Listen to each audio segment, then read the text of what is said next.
Bismillahirrahmanirrahim. Assalamualaikum warahmatullahi wabarakatuh. Om Swastiastu, Namo Buddhaya, salam sejahtera bagi kita semua. Pertama-tama saya mengucapkan terima kasih kepada MC atas perkenalannya. Saya juga mengucapkan terima kasih kepada Panitia Indalas dan juga mengucapkan selamat atas terselenggaranya acara Indalas hingga hari kedua ini dengan sangat lancar dan sukses. Dan juga saya menyapa semua guru besar, profesor, senior, teman sejawat SPDVE, teman sejawat dokter umum, dan juga teman sejawat dokter spesialis lainnya. Saya juga berterima kasih kepada Panitia Indalas yang telah mempercayakan saya untuk membawakan topik teaching class dengan judul Improving Photo Aging Associated Facial Wrinkles, Pigmentations, and Textural Irregularities with 755 nanometer per second laser. Ini adalah disclosure saya disponsori oleh PT Somtek Indonesia selaku distributor alat Pico Alex Pico 755 nanometer. Ya, kalau kita bicara mengenai laser picosecond, tentu kita bicara laser dengan indikasi utama pigment dan chromophore. Target utama chromophore-nya adalah pigment. Tentunya kita menentukan panjang gelombang laser yang sesuai yang kita pilih, yang diabsorpsi dengan baik oleh chromophore pigment. Setelah itu kita juga harus menentukan dengan baik diagnosis pigmentasi tersebut, dia ada di lapisan kulit mana. Dan sekarang kalau kita bicara mengenai laser picosecond, tentu kita bicara mengenai pulse duration ya, atau waktu pajanan. Kita ketahui bersama bahwa dulu kita menggunakan laser Q-switch NDX di rentang nanosecond, tapi sekarang memang sudah eranya laser picosecond ya, dengan pulse duration yang lebih pendek, yaitu 10⁻12 dibanding laser nanosecond ya, atau laser Q-switch NDX yang dulu dari panjang gelombang pulse duration 10⁻⁹. Lalu setelah era picosecond kita banyak mendengar istilah foto akustik ya, atau foto mekanik, dibandingkan efek fototermal yang dulu diciptakan atau terjadi pada reaksi selektif fototermolasis, termasuk pada laser tissue interactions antara pigment dengan laser nanosecond. Jadi terbentuk efek fotoakustik yang akan menyebabkan shockwave, lalu akan menghancurkan partikel ya, dari pigment menjadi lebih berkeping-keping atau lebih kecil-kecil dibandingkan laser nanosecond. Nah, ibaratnya kalau misalnya kita dulu melaser pigment dengan laser Q-switch, pigment itu dari yang bentuknya batu akan pecah menjadi kerikil. Sedangkan jika kita menggunakan laser picosecond, dia akan pecah menjadi sand ya, atau pasir. Jadi sebenarnya istilah dari efek fotomekanik ini sudah cukup lama ya. Ini publikasi tahun 1991 sudah pernah mempublikasi tentang efek fotomekanik ya. Cuma waktu itu memang belum ada lasernya. Jadi laser Pico itu baru ada di pasaran seingat saya tahun 2012.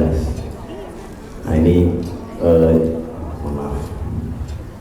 Nah ini juga sama ya, melanosom ya, yang diiradiasi ya dengan laser picosecond dengan pulse duration 30 picosecond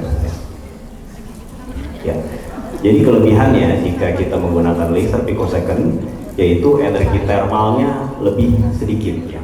Yang kita takutkan selama ini kalau kita melaser dengan menggunakan laser nanosecond atau laser Q-switch adalah adanya sebaran atau collateral heat ya, atau collateral damage, jadi dari panas ya yang menyebar ke jaringan sekitar yang sebenarnya kita tidak targetkan laser, atau menyebar ke jaringan di luar pigment yang sebenarnya menjadi target terapi, yang akan menyebabkan reaksi efek samping yang kita tidak inginkan seperti burn, hiperpigmentasi pasca inflamasi, dan juga scar. Dan ini semua bisa diminimalisir jika kita menggunakan laser Pico, tentunya dengan teknik dan parameter yang tepat. Ya, thermal relaxation time tadi kita juga sekarang sudah bergeser ke stress relaxation time ya. Teman-teman sejawat sudah sangat paham dengan istilah ini, di mana stress relaxation time ini memang lebih banyak efek fotoakustiknya untuk menghancurkan target ya. Sebelum dia, kalau pulse duration lebih panjang lagi, akan ada efek fototermal ke jaringan sekitar. Nah ini kita ketahui bersama bahwa kita tahu ya, sudah ada di teori masing-masing thermal relaxation time dari masing-masing sel target, misalnya pigmen dan tato ya, kita tahu ukuran partikel melanin, melanosom, dan juga partikel tato ya, dan kita tahu thermal relaxation time masing-masing target pigmen ini. Nah sekarang sudah mulai diteliti atau dipublikasi stress relaxation time dari masing-masing pigmen maupun tato ini ya, dengan rentang picosecond yang lebih pendek dari thermal relaxation time. Ya. Ini perbedaan antara laser nano dan laser pico, yang tentunya jika kita menggunakan laser pico dibandingkan laser nano adalah karena pulse duration yang pendek, kita tidak perlu menggunakan energi yang lebih tinggi ya, kita menggunakan energi yang jauh lebih rendah sehingga efek fototermalnya minimal dan akan aman ya, atau mengurangi risiko efek samping karena terlalu banyak heat atau terlalu banyak panas ke jaringan sekitarnya. Jadi dengan fluence atau energi yang cukup rendah ya, karena pulse duration sudah tinggi, jadi efektif untuk menghancurkan sel target, tapi juga aman ya, mengurangi risiko efek samping akibat heat. Ya ini kenapa sering disebut istilah same fluence dan high peak power. Nah, ini akan ada di slide berikutnya, karena memang pulse duration dari laser picosecond yang begitu rendah, jadi kita tidak dengan energi yang sama misalnya dengan laser nanosecond ya, tapi menghasilkan peak power yang lebih tinggi atau high peak power, yang tentunya dianggap lebih efektif untuk menghancurkan sel target, dalam hal ini pigmen. Nah ini terminologinya, jadi power ya, jadi sama dengan energi dan power dalam satuan watt sama dengan energi dibagi pulse duration. Jadi sebagai perbandingan kita lihat laser A itu di rentang nanosecond ya, dengan pulse duration 5 nanosecond dia membutuhkan 4500 milijoule untuk menghasilkan peak power 0,9 gigawatt. Nah sedangkan laser di rentang picosecond yaitu 450 picosecond misalnya hanya memerlukan energi 400 milijoule untuk mendapatkan peak power 0,9 gigawatt. Jadi untuk mendapatkan peak power yang sama yang diharapkan lebih efektif untuk menghancurkan sel target, kita hanya memerlukan energi yang jauh lebih kecil dibandingkan laser nanosecond, karena pulse duration atau pembagi dari laser picosecond ini yang memang sudah rendah ya, atau short ya. Kita tahu bersama bahwa laser picosecond di pasaran biasanya ada dua macam, yaitu 755 nanometer Alexandrite dan NdEc 532 1064. Sedangkan panjang gelombang lainnya seperti 730, 785 itu biasanya merupakan additional atau tambahan ya, dengan titanium sapphire dan lain-lain. Tapi memang yang patennya biasanya adalah 755 Alexandrite dan NdEc 532 1064. Ya. Kita sudah ketahui bersama ya. Jadi laser picosecond ini dianggap sekarang gold standard ya untuk tattoo removal ya, karena dia bisa diabsorpsi dengan hampir semua warna pigmen tattoo ya.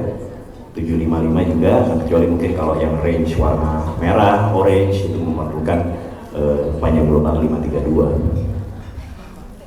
Ya, laser tissue interactions, jadi ini nanti sangat penting bahwa pada saat kita melakukan laser itu memang harus perpendikular atau tegak lurus dengan kulit ya, untuk meminimalisir efek reflection dan efek scattering ya, sehingga sebisa mungkin, seoptimal mungkin promover cell target dapat menyerap laser yang kita tembakkan.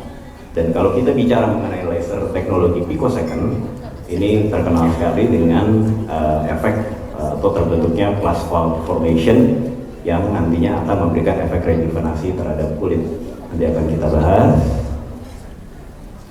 Ya, ada istilah juga di fotomekanik itu ada istilah photo disruption ya. Jadi pico itu memang karena efek fotomekaniknya memberikan efek photo disruption terhadap sel target ya, sedangkan nano itu lebih ke efek photo ablation ya. Kita ketahui juga bahwa teman-teman sejawat yang sudah familiar dengan teknologi Pico, jadi Pico itu tidak melulu kita bicara tentang pigment ya. Jadi biasanya di semua alat Pico itu ada dua macam mode atau dua macam handpiece ya. Yang satu adalah handpiece untuk pigment ya, seperti dulu laser key switch NDX kita, dan yang satu lagi adalah handpiece fractional. Handpiece fractional ini di mana handpiece fractional ini adalah untuk indikasi tekstur kulit untuk rejuvenation ya, seperti acne scar, wrinkles, dan pori besar ya. Jadi dikenallah istilah laser induced optical breakdown ya. Jadi ini adalah terbentuk plasma formation ya, yang yang akhirnya dapat memberikan efek rejuvenasi terhadap kulit. Lanjutkan.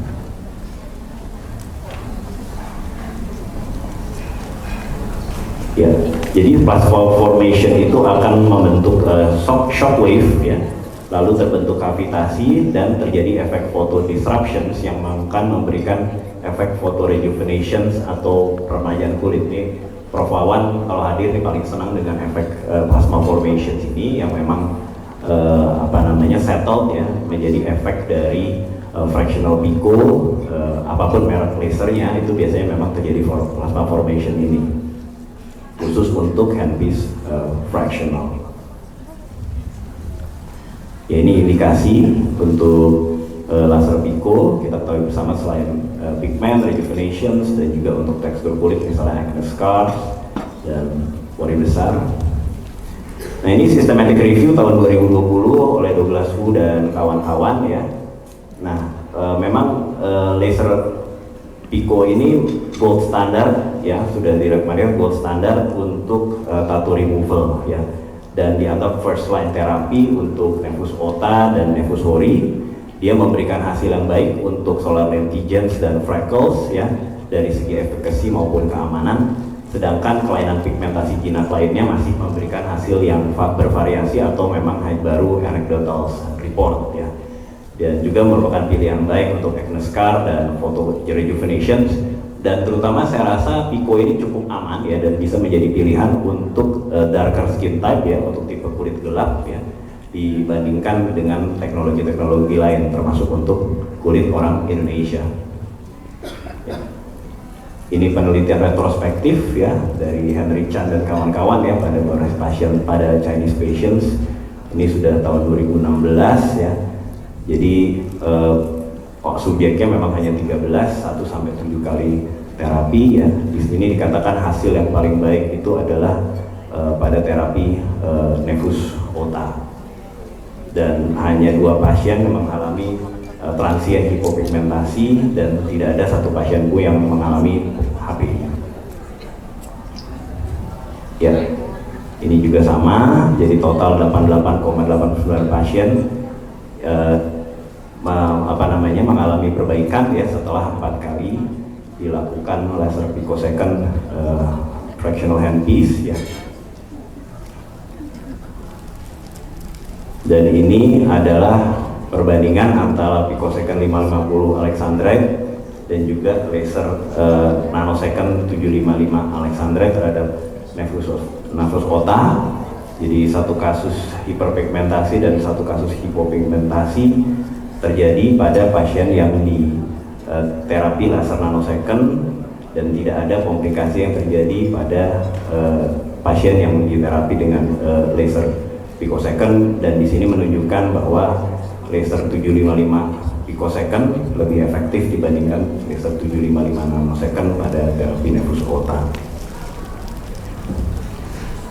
Ini adalah histologi ya. Nah, nanti ini yang mungkin bisa menjadi pembeda ya antara laser picosecond panjang gelombang 755 alexandrite dibandingkan yang NDX 5321064. Jadi ini pasien yang dilakukan laser 532 NDX, mohon maaf, NDX picosecond 532, NDX picosecond 1064, dan alexandrite 755 ya. dengan handpiece fractional, lalu diperiksa ya 24 jam setelah dilakukan iradiasi dengan fractional handpiece masing-masing panjang gelombang. Dan hasilnya memang setelah 24 jam masih tampak eritema ya yang paling nyata, dan PTQ yang paling nyata pada yang panjang gelombang 1064, yang 532 lebih sedikit, sedangkan PTQ pada panjang gelombang 755 sudah tidak tampak setelah 24 jam diiradiasi dengan fractional handpiece. Ya, ini mungkin adalah salah satu alasan ya. Jadi saya pernah berdiskusi dengan Profesor Henry Chan dan Profesor Taro Kono waktu itu dalam memilih laser picosecond, which one better, atau lebih baik pilih yang 755 atau yang NDX 1064. Kalau beliau berdua bilang ya bagusnya punya dua-duanya ya, karena memang keduanya ada kelebihan atau kekurangan. Tapi mungkin yang menjadi kelebihan dari picosecond 755 dibandingkan yang NDX adalah kontras ya. Jadi adanya koefisien absorpsi 755 terhadap melanin dan hemoglobin yang cukup jauh atau cukup kontras dibandingkan yang 1064 dan 532 ya. Dimana ini mohon maaf mungkin terbaca nggak yang absorpsi rasio itu. Jadi absorpsi rasio yang 755 itu 54 banding 1 ya antara melanin dengan hemoglobinnya, sedangkan 1064 16 banding 1, dan yang 532 hanya 2,4 banding 1. Nah, jadi memang kalau kita melaser dengan menggunakan panjang gelombang 532, tentunya bukan hanya melaninnya yang kemungkinan terpengaruh, tapi juga hemoglobinnya. Sehingga ini juga dibuktikan oleh penelitian Dr. Emil Tangerdi ya, setelah diiradiasi dengan fractional 755, 24 jam setelahnya memang tidak tampak, sudah tidak ada lagi petekia atau hemorrhage ya, baik penampakan klinis maupun dari histologi. Sedangkan yang menggunakan panjang gelombang 1064, 24 jam setelahnya di histologinya tampak hemorragik dan juga tampak eritema, dan masih tampak eritema dan PTQ setelah diradiasi dengan picosecond fractional 1064. Nah, ini juga penampakan klinisnya 24 jam setelah fractional 755, yang pada sisi kiri sudah bersih, sudah tidak tampak eritem, PTQ, sedangkan yang diradiasi dengan 532 dan 1064 masih terdapat PTQ dan eritem. Ya, ini adalah istilah power ya. Untuk laser Pico Alex ini sudah dibuktikan dengan power meter ya, bahwa energi yang keluar memang sesuai ya, bisa mencapai peak power 310 mJ. Dan laser Pico Alex ini juga memiliki spot size hingga 8 mm yang bisa diatur fluence-nya ya, sehingga kita bisa menggunakan spot size yang cukup besar dengan fluence yang juga kita bisa atur ya.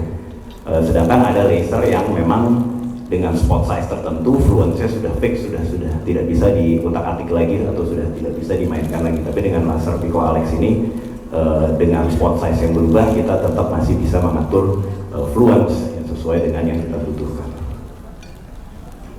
Ini spesifikasi pulse duration-nya 600 picoseconds dengan spot size, dan itu pulse energi tertingginya 310 sekarang. Memang sudah di-upgrade, kalau teknologi Pico Alex yang lama 230, sekarang yang tertinggi adalah 310. Ada dua handpiece tadi, ini adalah yang zoom handpiece untuk pigment dari spot size 2 sampai 8 mm, dan juga yang menarik adalah MLA atau fractional handpiece-nya juga sangat adjustable, jadi spot size-nya dari 2 mm hingga 8 mm juga ya. Ini handpiece-nya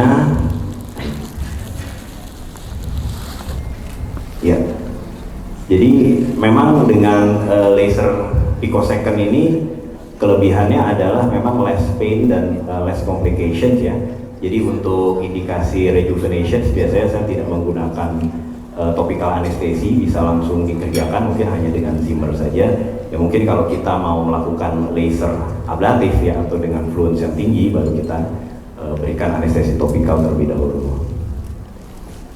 Nah, ini adalah variasi spot size dan fluence yang ada ya dari masing-masing spot size. Ya, ini untuk mengerjakan laser pico dan mungkin laser pada umumnya ya memang harus tegak lurus terhadap kulit ya. Lalu kita harus men-scan ya atau melakukan laser secara merata part by part atau bagian per bagian. Jadi misalnya kita melakukan dahi dulu selesai, baru habis itu kita pindah ke sisi wajah kanan, sisi wajah kiri, dan seterusnya. Tentunya saja kita bisa mengatur beberapa parameter untuk satu pasien sesuai indikasi, dan juga jarak handpiece dari target atau dari kulit juga harus kita perhatikan. Dulu zamannya era laser nanosecond itu kan ada istilah collimated handpiece ya. Jadi collimated itu katanya jaraknya nggak peduli mau dekat mau jauh, itu sebenarnya efek terhadap jaringan atau kulitnya sama saja. Tapi saya rasa itu sudah tidak berlaku ya collimated handpiece itu. Nah, untuk laser picosecond misalnya ini adalah picosecond 1064, jarak atau distance dari handpiece ke kulit sangat penting. Jadi memang hampir menempel ke kulit itu yang paling tepat. Itu gambar yang nomor 1, nomor 2 itu sebenarnya dianggap benar, sedangkan gambar yang nomor 3 itu dianggap terlalu jauh. Dan biasanya teman-teman yang sudah pernah biasa mencoba laser pico itu biasanya kalau handpiece yang kita jauhkan dari kulit itu biasanya malah sakit ya, dan lalu terdengar bunyi splatter yang sangat besar gitu yang tentunya tidak nyaman untuk pasien dan juga mengurangi efektivitas atau efikasi dari terapi. Nah, ini contoh iradiasi dari 755 ya, yang pas memang agak mengambang sedikit di atas kulit ya, jangan terlalu jauh. Ataupun biasanya kalau menempel juga susah, karena kalau kita menempel ya, misalnya kita melakukan photo rejuvenation, itu pergerakannya pasti akan terhambat-hambat. Ini ada video.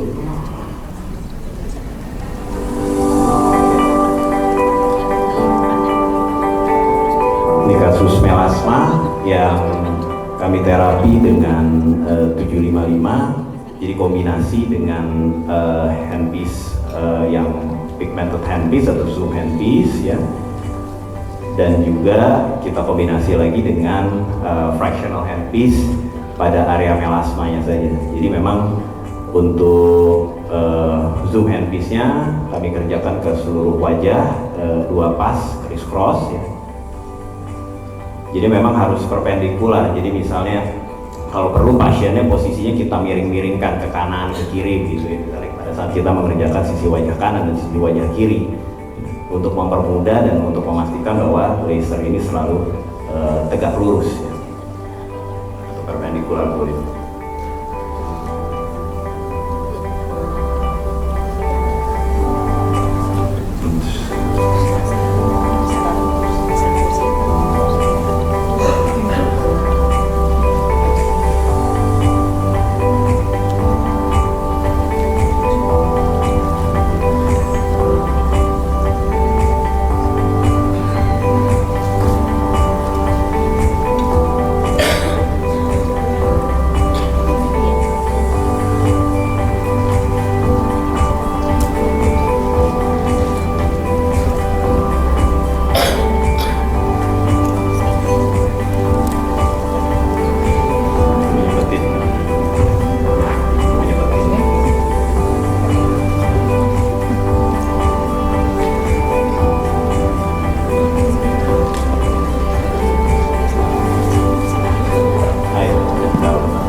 Ini terus kita ganti dengan MLA atau fractional handpiece ya.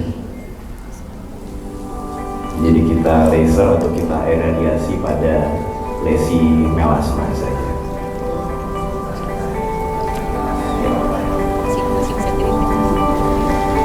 Ini parameter yang saya gunakan. Ya baik, ini adalah beberapa kasus ya, ini hiperpigmentasi evelit ya.